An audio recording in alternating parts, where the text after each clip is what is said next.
Okay, my one really big question about this movie, why wasn't it released in October? Was there just too many Halloween/horror films coming out in October and you just didn't want there to be a competition? Because I think this one's gonna be the superior film. Hello everybody, welcome back to my channel. I am Adorkable Rachel and it's time for another episode of Rachel Reviews, so let's just hop into it.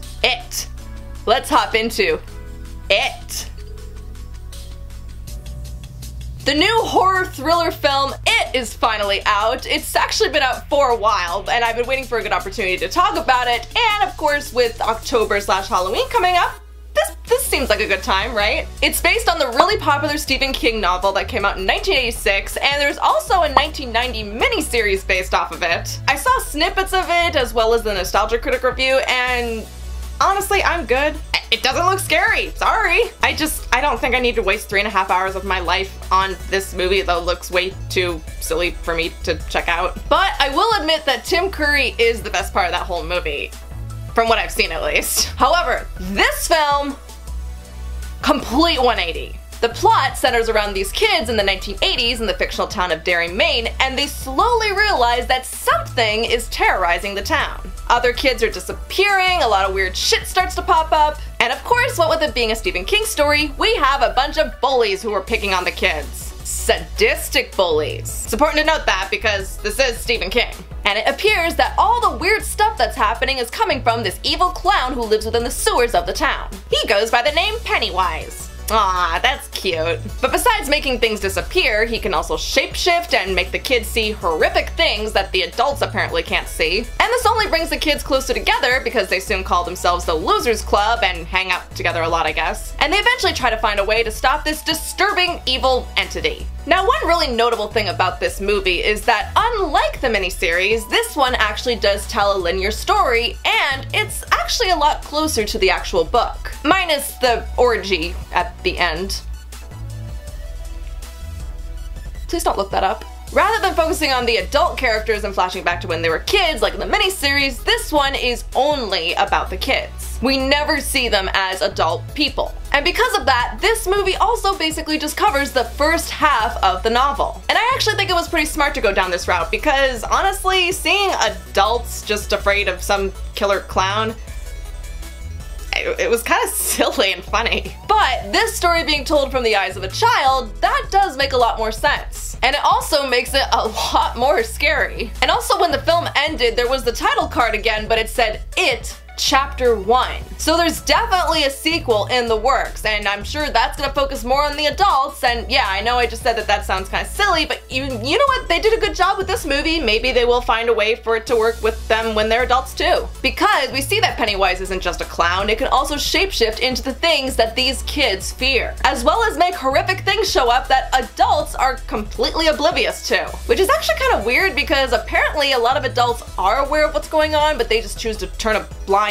eye whenever they see something that has to do with Pennywise. Also, why the adults just don't do anything about it or try to move out of the town, I don't know. But the movie does play with the main focus of the kids very well because when you're a kid, it can be really easy to feel like adults are not going to listen to you when you see something really scary. And when the kids realize that they're completely on their own here, that makes it all the more suspenseful. And by the way, the kid actors in this film are amazing. They're all very relatable and have very defining character traits as well as fears that Pennywise can just feed off of whenever he wants to. And I also like that these kids feel like real kids. They cuss, they go looking for things that they probably shouldn't be looking for. And some of them, their home lives really suck. But these kids are also really loyal to each other. And they're not afraid to be blunt with each other either. Sometimes it does kind of feel like the film does push a couple of these characters into the background, but I do like that this film still does take the time to establish them as different individual characters. And these kids do a phenomenal job of carrying this film.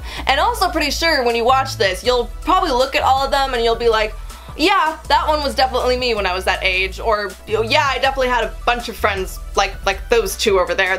Yeah, they were my friends. And we've also got that kid from Stranger Things in this, which of course was a show that took place in the 80s in a suburban town and lots of strange things are happening, and wouldn't you know it, he's in this movie that takes place in the 80s in a suburban town where stranger things are happening. Wow. That's weird.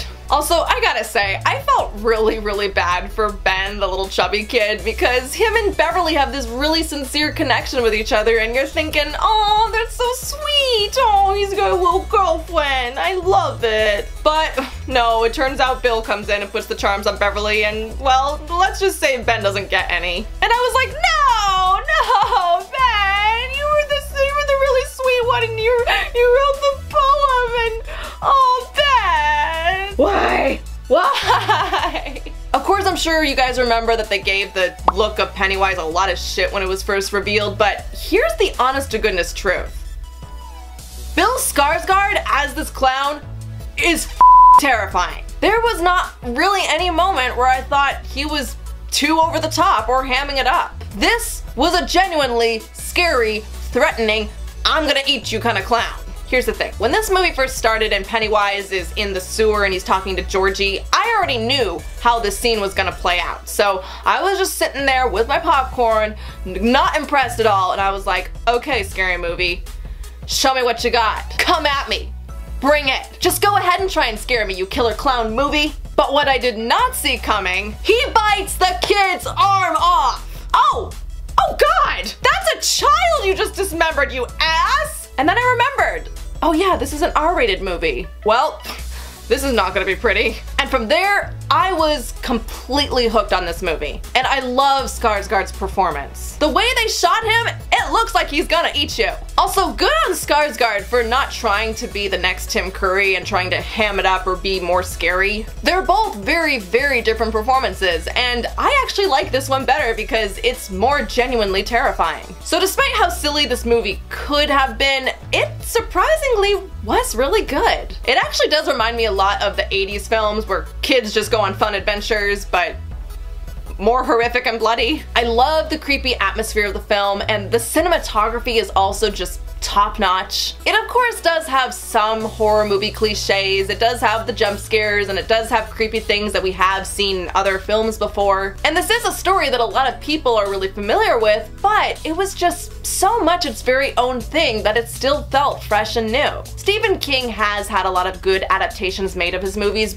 but he's also had a lot of really bad ones. This one is most definitely one of his most memorable stories, and it deserved to have a much scarier version. And I was pleasantly surprised. They did a really good job, and they actually made a clown really scary and terrifying. If you haven't seen it yet, then I definitely recommend it, especially with Halloween coming up. In fact, I wouldn't be too surprised if a lot of tweens end up watching this and then they end up getting traumatized the same way I did when I saw The Ring all those years ago.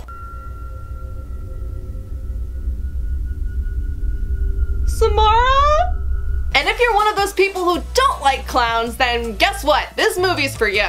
I honestly don't understand why there's a big fear of clowns out there. I don't get it. But hey, if you genuinely are afraid of clowns, then yeah, this will scare the bejesus out of ya. You like being scared? You like it? Huh? Okay, yep, you'll find this movie terrifying. So those are my thoughts on the brand new It film. So now I want to know, did you guys get a chance to check it out? And if so, what did you think? Have you read the book or seen the miniseries? Do you like this one in comparison to those two? Also, is there anything else coming up that you guys would like me to review? What are your thoughts? Well, go ahead and leave your comments below. Be sure to like and share. And if you're new and like what you saw here, then don't forget to hit that subscribe button. And also be sure to hit the little bell button down there to get notified when new stuff comes out, because I make new videos every week. Bye, Adorkable buddies. I'll see you soon.